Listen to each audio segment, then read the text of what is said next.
Hi, it's Cindy Cotton from the Osterville Library, and we are here today with everybody's favorite author, Anthony Sammarco.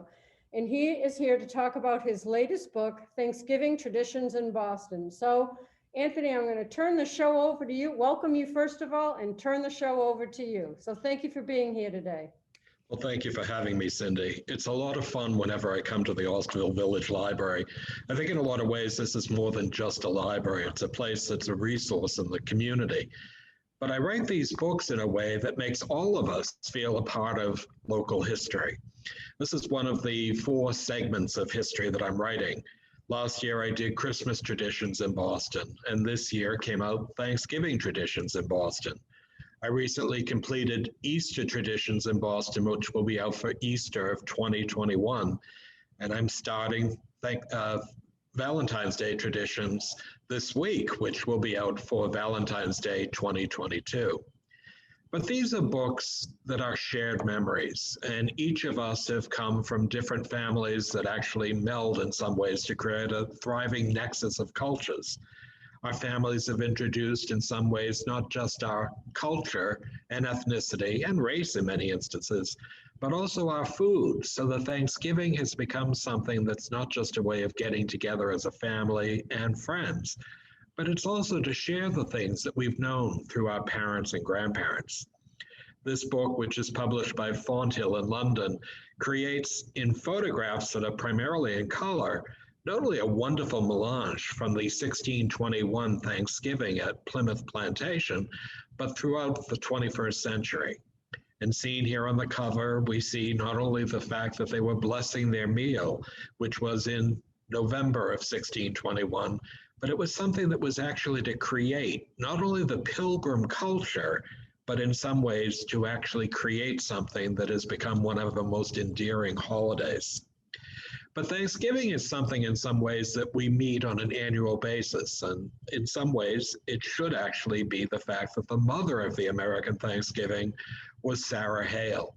And seen here in a silhouette by Auguste Edouard, she herself had been the editor of Godey's Ladies magazine for over 30 years.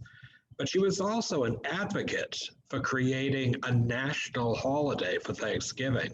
And it really would come to fruition until 1863, when Abraham Lincoln established the first Thanksgiving, which was on the 4th Thursday of 1863 to the present. In that way, what they were doing was celebrating the Pilgrim culture, a group of separatists who had left England to live in Holland. And then when they came to the New World, they would settle what became known as Plymouth Colony. And Plymouth Colony versus Massachusetts Bay Colony, which was just north by the Puritans, would create in some ways an entirely different interpretation of Englishmen settling in the New World. As separatists, they had never joined the Church of England like the Puritans had. And in that way, their culture was something that evolved and developed in a different manner. Well, seen here, this is a conjectural painting of the landing of the Pilgrims by Henry Bacon, and it shows Mary Children, who was actually thought to have been the first woman to have stepped onto Plymouth Rock, as a typical painting of the period of the late 19th century. In that instance, many families who could trace their families to the Pilgrims would in some ways realize that they not only would have a society known as the Society of Pilgrim Descendants, but they would also in some ways see it become somewhat immortalized. A lot of people didn't realize, though, that the Englishmen who did not ascribe to the Anglican Church in the 17th century had great difficulty. And as I said, they were both pilgrims and separatists. They were against, in some ways, the ideas of not only King James I, but he was someone who would actually harry them out of town. And you can see here, he continued to reign in all 3 kingdoms, meaning England, Ireland, and Scotland, in a period that was known as the Jacobean era until his death. But after the union of the crowns, he based himself in England. And this portrait by John de Creets was done and depicted him as an absolute ruler, as well as a fashionable dandy. And it was he who forced not only the Puritans, but the Pilgrims to leave. In this painting, again, a conjectural drawing by the Pilgrim Fathers boarding the Mayflower, and it was done by Bernard Gribble, shows the Mayflower at bay, which was actually at Plymouth Harbor in England, with the people departing. You had to realize this small boat that many of us have seen, which is a reproduction at Plymouth Harbor in Massachusetts, held 144 people, both the pilgrims as well as the crew. And it was an important feature to realize most of these people would come to the New World, never to return to England. But it was also a momentous aspect. And it wasn't just the settlement and the sowing of the seeds in the New World. It was also something that they created their new form of government. And the Mayflower Compact, which was actually a painting done by Jean-Léon Ferris, was something that showed William Bradford in the center with the hat. He's depicted signing the Mayflower Compact in the common room of the ship Mayflower. And in this way, the new laws created for Plymouth Plantation for both pilgrims and non-pilgrims alike, meaning the crew, was for the good and the benefit of that new community. What they were settling was an area south of what is today Boston, along the South Shore, but they would touch upon what is today the area of Provincetown. And there in the harbor, they would sign not only the Pilgrim Compact, the Mayflower Compact, but they would also cross Cape Cod Bay and eventually settle in what they called Plymouth, that was named for Plymouth, England. And throughout the 17th century, you began to realize that many of these people who had settled in the New World created in some ways 100 or 200 years later, fodder for novels and books, as well as historical lectures. And this fanciful drawing of a shallop of passengers making landfall in Plymouth Harbor in December of 21st of 1620, again shows Mary Chilton standing at the head of the bow. And in this instance, these people themselves would be the settlers of what is the first aspect of settlement in New England by the English. But they also were really supported in some ways by the Native Americans. And the Wampanoag Confederacy, which still survives on Cape Cod, was an important feature that not only taught the Pilgrims how to plant such things as corn, but to utilize fish. And here, Massasoit, who was the sachem of the Wampanoags, was somebody who would see a statue raised to his honor. But you had to realize he had personal ties and could speak some halting English so that he was able to converse with William Bradford, Edward Winslow, Stephen Hopkins, John Carver, and Miles Standish. And that would actually see a negotiated peace treaty. This statue still stands, and it was sculpted by Cyrus Dallin in 1921, but is a great example of the aspect of the interaction between the Pilgrims and the Wampanoags. But it truly was a Bible Commonwealth. The Bible ruled Plymouth Plantation. And seen here in a painting by George Boughton, which is Pilgrims Going to Church, shows them actually being led by two men with blunderbusses as they themselves would go to meeting on Sunday mornings.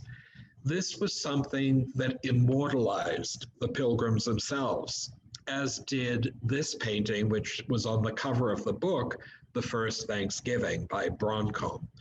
Now, one of the things is you had to realize this was a Thanksgiving dinner, and it was not just a Thanksgiving dinner for a good harvest, but it was also a Thanksgiving for those that had survived, because in the first winter between 1620 and 1621, almost half of the people that had settled Plymouth Colony died. In that instance, this was something that was painted for Life magazine, and it shows how not only it was a Thanksgiving dinner, but it was purported to have been 3 days long, but it was Pilgrims and Wampanoags alike.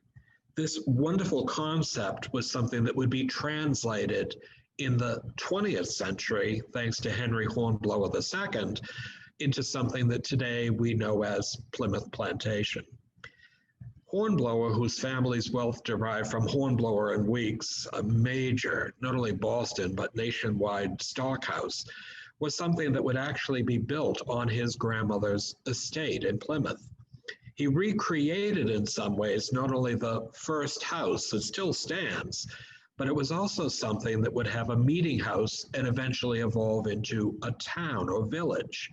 And with the view of Plymouth Harbor in the distance, one began to realize that this aspect of interpreting Pilgrim culture and the reasons for their migration to the New World was a major feature. And the first house, which was designed by a man named Charles Strickland, who I knew when I was young, had been built in 1948 on Water Street in Plymouth. And the whole idea was to create a prototype of what they perceived was actually going to be the type of a house that was built as a replica of the original houses built by the Pilgrims. Well, this small thatched roofed house was a little bit different than what would eventually evolve, but it was a great way to engage the public to realize in some ways that this new perceived Plymouth plantation was not just going to be something that they would have as a pretty place with a flower garden and a vegetable garden and people would be interpreting it, but it was something in some ways that many people would actually cook in the fireplace. And here, this man, Spencer Brewster, who was a resident of Plymouth and would dress as a reenactor, with his wife, Marietta Withington Brewster, in the doorway, and his children, Anne, Marley, and Spencer Brewster, created that aspect of people who, ironically, not only descended from the Puritans, but also lived the culture as interpreters for the general public. And here on the interior of that first house, they had cooked a meal over the open fire. And not only with the cradle at Mrs. Brewster's hand, but also a member of the Wampanoag who had dressed as an interpreter ate on the floor. But remember, they ate at the table in the painting of 1621 at the Thanksgiving. These were ways that not only Hornblower was able to create Plymouth Plantation as not just a public tourist attraction, but to begin what became one of the major aspects of delving into the 17th century. The reasons behind the migration, the reasons that they actually sought religious freedom in the New World, and how the community evolved almost independent from that of Massachusetts Bay Colony. And not only did they have houses and a place of worship, but they also had the old fort. And here again, it was on Water Street in Plymouth. It was later moved to Plymouth Plantation. And you realize that this was something that was built on the site of the Hornblower estate. His grandmother, Harriet Wood Hornblower, who was the widow of Henry Hornblower, who actually founded Hornblower and Weeks, was tremendously wealthy. And this created in an aspect open land that had remained open right through to the 1870s when the Hornblower summer house was built, so that the land had really not been tampered with. And during this period, Hornblower would have many interpreters. And you can see in this postcard of about 1963, not only people sharing, and again, a feast, a Thanksgiving, but roasting meat over an open fire and a cauldron over a small fire. Both the Wampanoag reenactors as well as the Pilgrim reenactors created that sense that these people were an important feature of preserving that Pilgrim culture. As I mentioned earlier, Sarah Hale was somebody who was not just a well-known editor of Gaudí's magazine and very literate, but she was somebody who in 1863 saw her life's ambitions finally saturated in some ways in the American public, that the designation of Thanksgiving was again created by Abraham Lincoln in 1863. And he said about it that the year that is drawing to its close, 1863, has been filled with the blessings of fruitful fields and healthful skies.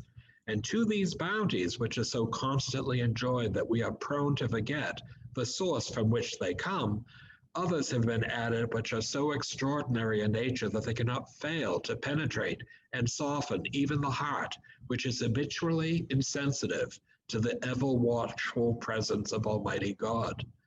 And beginning in 1863, though there had been numerous proclamations throughout Massachusetts in the 18th and 19th century for Thanksgiving, this finally became a national holiday and ranked with not only Washington's birthday and the 4th of July Independence Day as the third national holiday.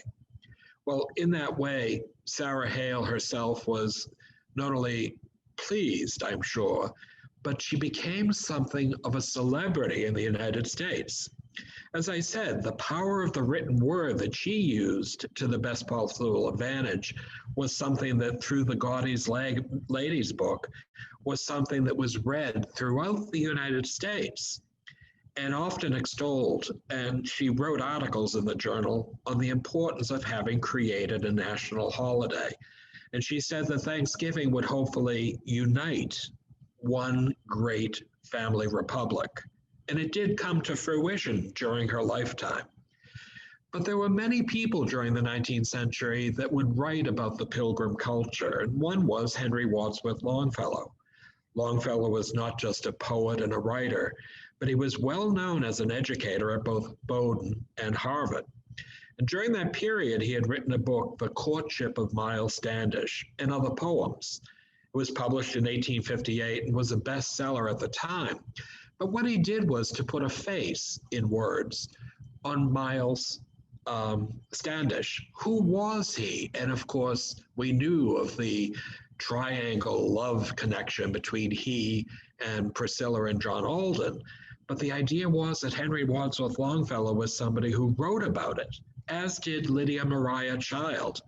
And this woman, who not only had grown up in Medford, but her family had lived there for generations, she herself was the daughter of a man who baked the famous Medford crackers, which were things such as what we call today pilot biscuits. She was an ardent abolitionist, a women's rights activist, a novelist, and a journalist. But during that period of time, she became nationally known for her book, The Frugal Housewife, dedicated to those who are not ashamed of economy, that was published in 1829. But she herself during this period would write a wonderful ditty, which was over the bridge and through the woods to grandfather's house we go. And it was something that created that idea of the Thanksgiving feast of going to grandfather and grandmother's house, which still stands on the banks of the Mystic River. During that period of the 1850s, 1860s, this romanticism of the Pilgrim culture was something that would even take place with lithographs by people such as Currier and Ives.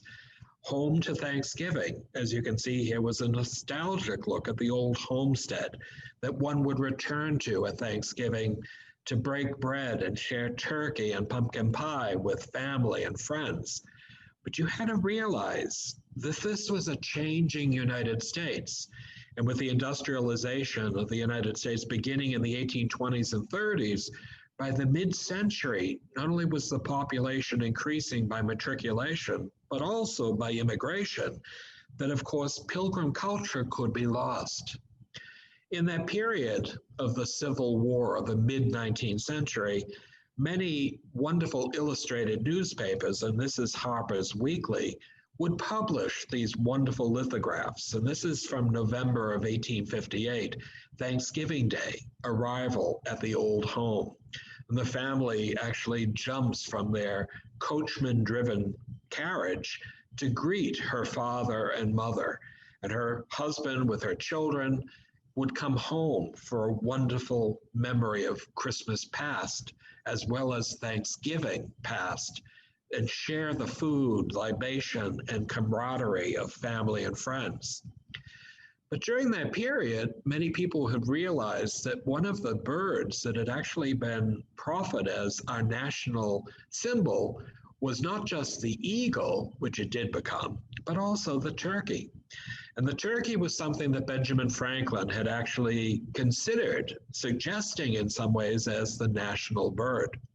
Well, the wild turkey was actually engraved by John Audubon, and it was plate number 1 in his monumental Birds of America. This was an enormous set, today very valuable, but they were done with such exquisite perfection that these birds looked almost as if they were real. Well, Audubon paid homage to the noble wild turkey that became synonymous with Thanksgiving. So whether one was having roast beef or ham and all of the vegetables as well as pumpkin pie, the turkey was becoming indispensable as part of the Thanksgiving tradition. And in that way, again, Harper's Weekly in 1858 would depict Thanksgiving Day, the dinner. Grandfather that had greeted his family at the doors at the head of the table, he's carving a turkey. And not only do we see the family surrounding the table, but there's even a children's table. I'm sure you, like I, had sat at the children's table until I was able to have manners enough to sit at the large table. But it's an important rite of passage that many people began to realize was not just to allow us to sit at the table, but to share in the joy of seeing family and friends that we may not have seen recently. But this print from Harper's Weekly was a little bit different. It wasn't just about family, it was about the first Thanksgiving dinner. And this was published in 1868 as showing a young immigrant girl in the very center. She wears a dark dress, a shawl over her shoulders, and a small bonnet. But compare her to the girl in the foreground in a white linen dress with a sash and long hair. You began to realize that this was something that was interpreting the new immigrants. And as the United States became more urban and family members began to live farther apart, Thanksgiving was to become a time for family together. But the holiday moved away from its religious roots to allow immigrants of every background to participate in Thanksgiving traditions and to contribute towards it. So foods became, in some ways, amalgamated into the age-old Thanksgiving dinner, and it was something that one could preserve their culture and heritage through food. And it was a major feature because here, and this is in 1869, Uncle Sam's Thanksgiving dinner was something that not only showed Columbia, which is on the left-hand side, but almost every recognized immigrant group to the United States. And as one can see here, I say that it takes place at the time after the Civil War when the United States was seeing massive immigration, that Native Americans, Africans, Chinese, Irish, Germans, French, Spanish, Arabs, and Italians would actually sit down to Uncle Sam's Thanksgiving dinner. And Thomas Nast, who was a very well-known political cartoonist, was somebody who actually created, in some ways, a major political aspect. For in the corners of this etching, it says, "Come one, come all," and on the right-hand side, "free and equal." And that aspect of immigration was an important feature. But Thanksgiving was something that, as we have seen, did incorporate much of the food and wonderful traditions that many of us still perpetuate on a daily basis, not just having turkey, and I do enjoy it year round, but it's something you can also see in some ways that we might have actually sent a Thanksgiving card. This is Louis Prang. He was the father of the American Christmas card because in 1874, he published the first American Christmas card. But during the period of the 1860s and 1870s, he had been doing greeting cards for many different holidays. But it wouldn't really be until the period of the 1880s and early 1890s that he began to produce Thanksgiving Day cards. These were lovely, beautifully printed because he was a master lithographer. And here, which is not very Thanksgiving in aspect, it's a cheerful Thanksgiving to you, but it's a bundle of great pears, bell-shaped and streaky, some rich orchard's pride. But it doesn't really connote Thanksgiving at all. Some of his cards were really quite outre, such as this one. And this design of a Louis Prang Thanksgiving card was quite odd, with a turkey hen in her polts, surrounding a pie from which a screaming child's head and hands emerges. And it says, "Enjoy and well digest Thanksgiving bliss, else you'll be troubled by a dream like this." Well, it's pretty interesting, but many people did receive this card in the 19th century.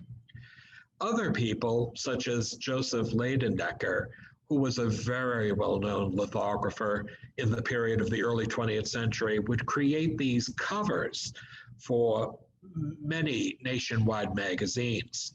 Well, this was Thanksgiving in 1648 that was done for Thanksgiving in 1940. And it shows the Pilgrim Father standing in the center as his family gives thanks before enjoying their roast turkey dinner. But the boy on the right, with his blonde, bowl-cut hair, glances up with more interest in the impending feast than the prayer. These artists created, in some ways, things that were en famille. They created this wonderful sense of Thanksgiving and the impending aspect of sharing food with family and friends. What better than to watch grandmother as she makes a pie, and she also creates, in some ways, this halo aura about her done by Norman Rockwell for 1935's Saturday Evening Post Thanksgiving edition. But there was also this woman, a bespectacled woman done by Norman Rockwell, holds a platter with a roast turkey with the word Thanksgiving, creating a halo around her head. And titled Thanksgiving, it was published in the Literary Digest, November 22nd of 1919. But one of the most iconic paintings that not just Norman Rockwell, but anyone had painted was this, Freedom from Want. It was part of Rockwell's For Freedom series, and it shows this elderly couple standing at the head of the table as the woman would place the turkey on its platter on the table, ready for her husband to carve it. Well, this was an important feature because Norman Rockwell used his own Vermont dining room as the backdrop for this painting, and he enlisted family members and neighbors to join as table models. His cook, Mrs. Thaddeus Wheaton, is depicted serving the turkey, and the man directly behind him was his brother-in-law. These showed in some ways how people were really celebrating. But maybe you, like I do, eat far too much on Thanksgiving Day, and Norman Rockwell created Ye Glutton, a man who was placed in the stock and pillories because of his overindulgence. And we realized in some ways that the sin of gluttony was something that even that period would see punished. Well, in many ways, there is a chapter that I call Happy Thanksgiving. And it's kind of like the iconic aspect of what we perceive to be the perfect Thanksgiving. And here, these two children, beautifully dressed as pilgrims come to life, with a wonderful assemblage of Indian corn, gourds, and melons. But down below, I do this ditty that was created. My turkey, 'tis of thee, sweet bird of cranberry, of thee I sing. I love thy breast and wings, back, legs, and other things. I love thy good stuffing, O luscious bird. Each one of us probably looked forward to Thanksgiving for weeks. And the morning that it finally arrived, we realized in some ways that the turkey that our family had actually got at a butcher, or here, which was at a small stall at Quincy Market in Boston, was something that had to be brought home. Granted, the head had already been removed, but you still had to singe it because there were quills, obviously, in the skin. These were not perfect butterball turkeys, but they were something that went the gamut from 15 to 40 pounds. But many people realized that one of the greatest of the people who showed us how to cook a turkey to perfection was Julia Child. And here on WGBH, the woman known as the French chef was someone who taught Bostonians not only to cook à la Française, but how to enjoy the process and entertain family and friends with well-prepared gourmet dinners. Here, she's showing a turkey that actually is something that she's going to roast for dinner. And it was her culinary skills that allowed Bostonians' gastronomic delights and pleasure to be enjoyed, hers to be thanked for. Many mothers would actually be in the kitchen, and we would see them not only preparing the turkey and stuffing it, but I love this photograph from about 1952 because it shows all the spices and the things that would go into a turkey. It was a labor-intensive dinner, but it was also a form of love. And in some ways, it might have taken 2 or 3 days to prepare, but I hate to say it, less than 20 minutes to actually enjoy. And here, 2 children making wonderful cooing sounds as grandmother actually checks the roasting turkey from the oven. And we began to realize that whatever our age, senior, adult, young adult, teenager, or even a child, this was a day of Thanksgiving in more ways than one. It was something that we could revel in, not just the approach and preparation, but also in the sharing. And of course, we do give thanks. And here, this young child looks more covetously at the turkey than he does in saying his prayers. But in some ways, this was something that many families began to realize, that once the prayers were over, now we could begin to carve the turkey. That child is one of the more adorable ones that I actually included in this book, and her tongue is at the ready. I too am looking forward to my roast turkey, but the wonderful assemblage of food in front of her was something that must have been not only a delight, but something they realized how was important. These 2 young children with this enormous turkey in front of them also show a glass tray of cranberry sauce. Well, I have to admit, I do like jelly cranberry sauce, though I do prefer the things that actually are made scratch, but I always serve this type of thing from Ocean Spray. Now, Ocean Spray says that the first commercial cranberry sauce was canned in 1912 by a man named Marcus Uran, who owned cranberry bogs in Hanson, Massachusetts. Uran developed cranberry juice cocktail in 1933 and later created a syrup for mixed drinks. But the famous canned cranberry sauce log, as we know today, became nationwide only in 1941. And today, I hate to say it, no roast turkey is complete without cranberry sauce. Well, maybe you too would actually fight to actually break the wishbone. And seen here, not only was Judy Garland and Mickey Rooney breaking the wishbone, but it was a larger than life one. Good luck to them and good luck to us that actually break the bone and realize in some ways that age-old tradition is something that actually perpetuates itself, not only with us, but hopefully our grandchildren. During my research on Thanksgiving Day traditions in Boston, it was also the fact many people don't realize that there was an annual Thanksgiving Day parade in Boston.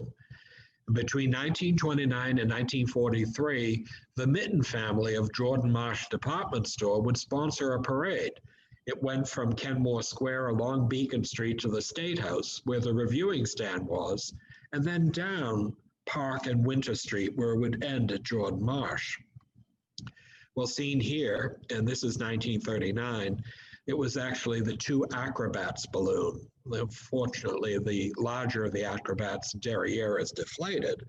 But this was an important feature because it brought thousands of people to Boston for the morning of the parade. Maybe like you, I watch the Macy's Day Parade, usually with a martini, and I enjoy in some ways that wonderful age-old thing that I've done for over 60 years to actually watch a parade. But Boston's parade was wonderful, and they had some of the most popular characters of the 1930s and 40s as characters of the balloons. I'm sure I don't even need to tell you that this is Mickey Mouse. But if you look closely, Mickey Mouse has 12 guide holders. These were large ropes, and each of the guide holders are dressed like miniature Mickey and Minnie Mouses. As a result, you can see the people along Beacon Street on the left-hand side of the Boston Common with people climbing the tree, as well as along Beacon Street where the houses were. They also had such things as this, the Porky Pig balloon. And in 1931, Porky Pig was a big cartoon character. And you can see here that it's advertised as heralding the impending arrival of the Yuletide season. And the Porky Pig balloon, with a broad smile and a red star in its chest, waddles along Beacon Street with rope handlers dressed in fanciful costumes as Chinese, Arabians, and Celts, replete with spear and circular shields, as well as clowns.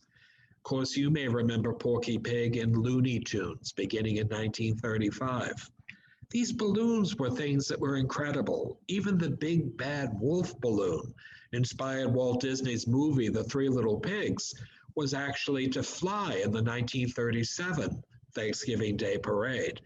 The whole aspect was each one of them were recognizable not just to adults, but the children reveled in it. And in many ways, even this, which is a face that looks like the man from the Black Adder on a British comedy television show, would also be followed by Felix the cat. Felix the cat, with his black body, white eyes, and giant grin, coupled with surrealism of the situation in which his cartoon placed him, combined to make Felix one of the most recognized cartoon characters in film history. But look at that crowd. It was said that in 1937, at the height of the Depression, Boston had over 100,000 people that attended the Thanksgiving Day parade.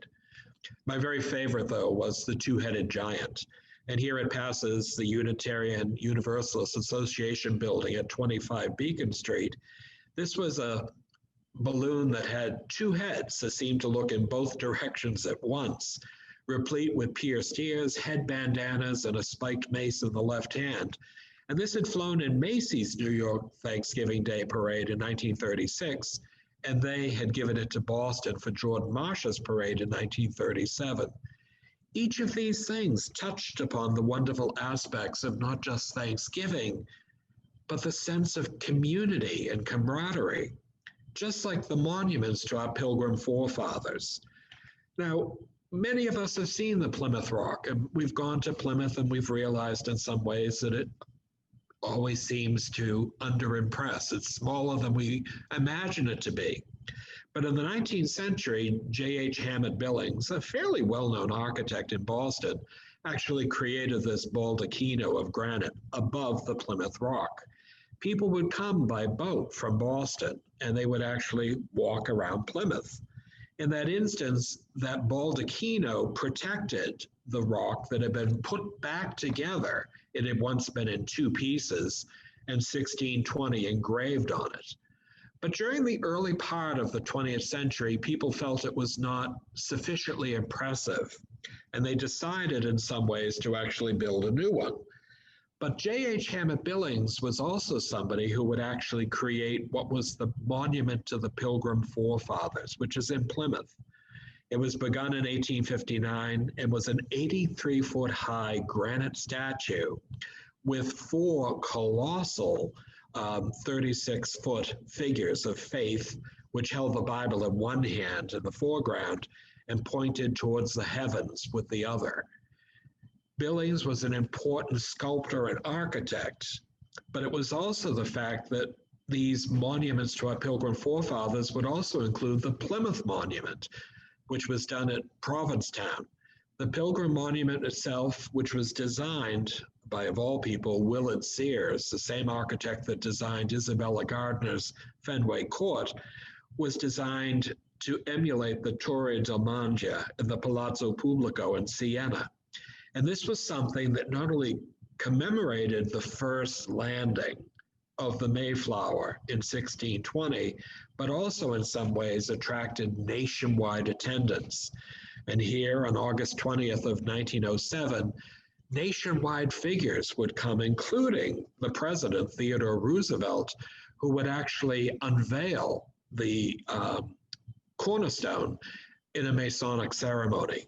And seen here sitting in the front row from the left would actually be John Lewis Bates, the Lieutenant Governor of Massachusetts, United States Senator Henry Cabot Lodge, President Theodore Roosevelt, and Curtis Guile, Governor of the Commonwealth. These were people who in some ways looked at this, and probably each one of them were descendants of Pilgrim forefathers, but they were doing something for a group of people who had left the old world to settle the new world on this ship, the Mayflower. Well, during the period after World War II, many people began to realize that the connection between the United States and Great Britain was a major one. We had fought not just in World War I, but in World War II. and we were both staunch allies. Well, in this instance, they decided to create a replica of the original Mayflower. And in this instance, not only were oak timbers and hand-sewn canvas sails procured, but the ship was designed by United States naval architect William Baker, and it was built at the Upham shipyard. And this was something that you had to realize was almost an exact replica. The only difference was it had electric lights and a ladder replaced the lower deck staircase. But this was something that was only 106 feet long, 25 feet wide, with only 236-ton displacement. 144 settlers and crew came to the New World, and they actually would recreate that in 1957. And seen here on the deck of that recreated Mayflower II, in the very center was Captain Alan Villiers. Villiers was a well-known sea captain and yachtsman. He's actually the only one with a jacket and cap, but his crew was a group of over 40 men and one black cat that would actually cross the Atlantic and do what had been done 3 centuries previous into sailing a small ship on the great ocean. But as they neared towards Plymouth Bay, they dressed in 17th century costumes. And here they greet thousands of well-wishers on June 13th of 1957 for the arrival in Plymouth Bay of the 55 days at sea. And you realize that this was something that had worldwide publicity and promotion. And the smiles on these men's faces actually show not only the fact that they had a memory for a lifetime, but it was also something that showed the hardship of these people coming to the New World. It wasn't just fun. It was leaving one's safe place in England, though one didn't ascribe to the Church of England, but sowing the seeds in the new. As the ship arrived, there was actually a shallop that would actually go out to take not only the crew, but also many people from the ship back and forth. And seen here in the center was Vice President Richard Nixon, who greeted members of the crew of the Mayflower II upon its arrival in Plymouth Harbor. These crew members themselves were all volunteers, but they were the people who would man that shallop, along with the Harvard crew that would actually have these men. And from the left to the right were Russ Fry, Paul Withington, Russell Coffin, William Stearns, of course, Vice President Richard Nixon, Benjamin Brewster, Robert Briggs, George Davis, Lothrop Withington, and Spencer Brewster. Each one of them, even though it was 300 years later, you can see with the names, could trace their ancestry to the Pilgrim forefathers.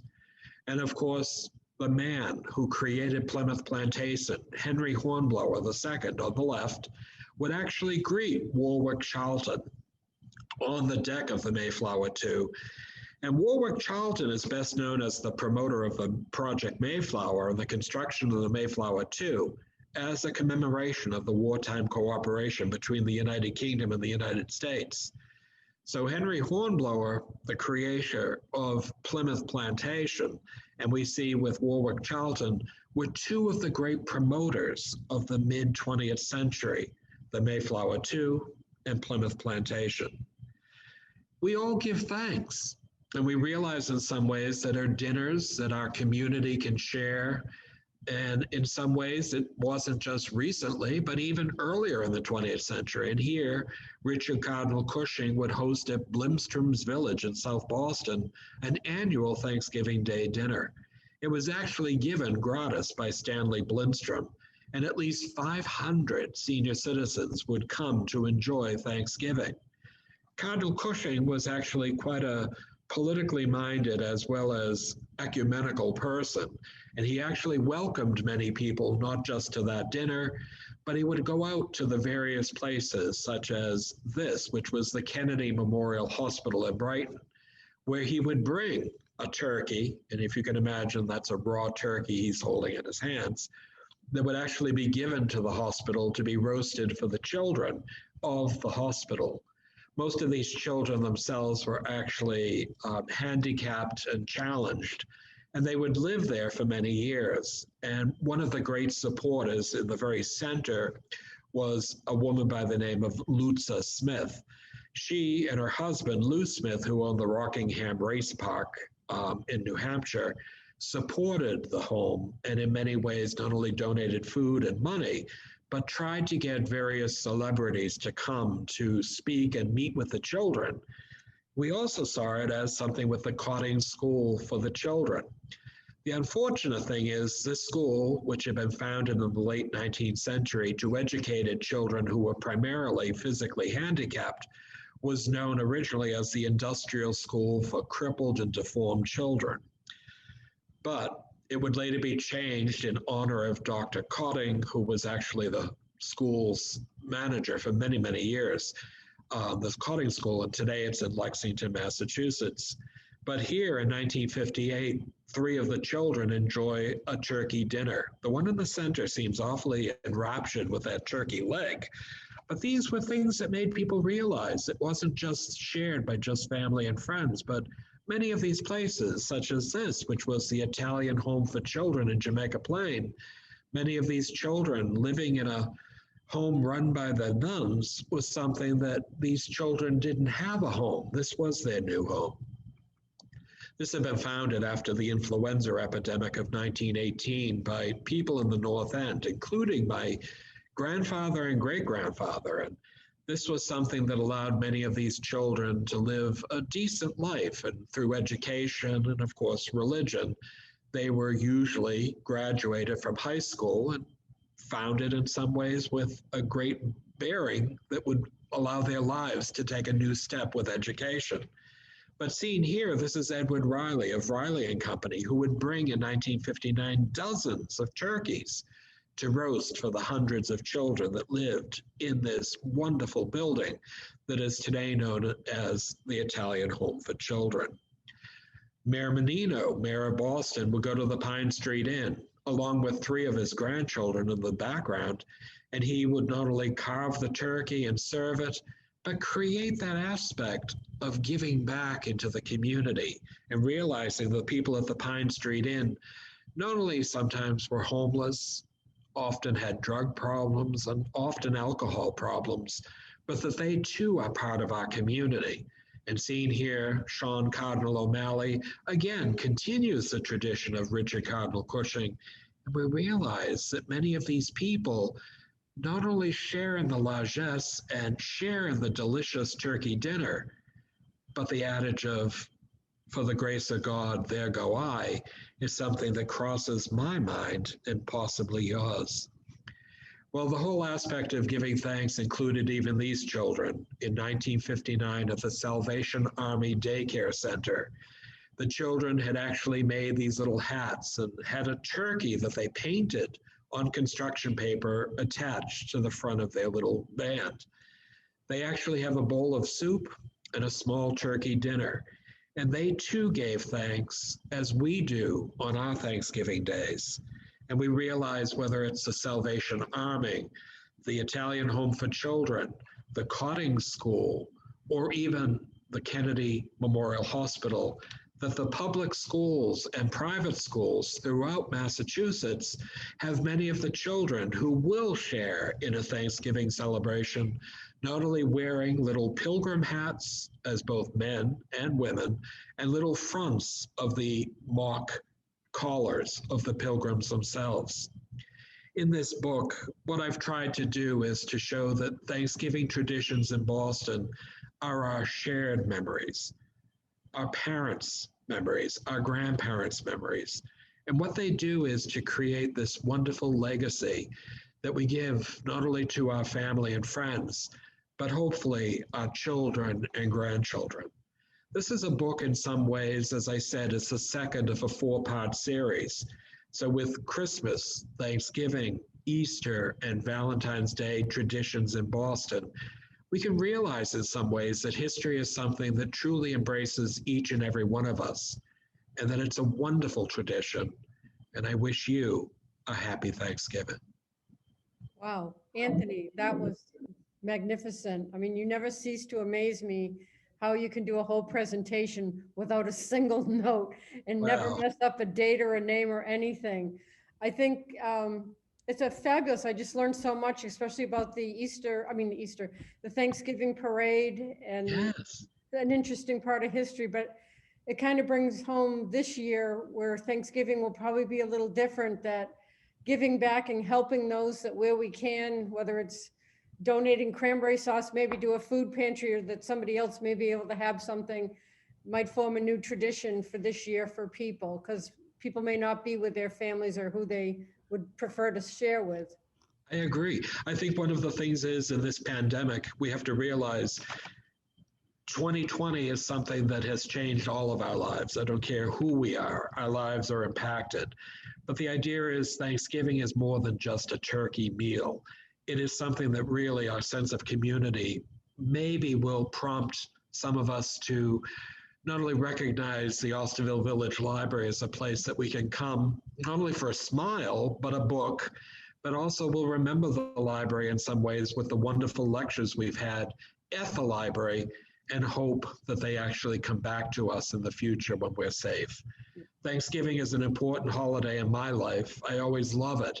But I think one of the things is we have to realize that these are things that embrace all of us, our culture, our ethnicity. And though the turkey dinner is something that is synonymous with it, I remember as a child that, thanks to my mother, who was very kind, would always serve lasagna or pasta as an early dish because the Italian side of the family didn't quite like Thanksgiving turkey. That's funny. Well, thank you so much for taking the time today to share your book with us. I'm very appreciative of it, and I know everybody's going to love listening to it, and we'll look forward Great. to the Easter and Valentine's. So Thank you. I'm honored to be here.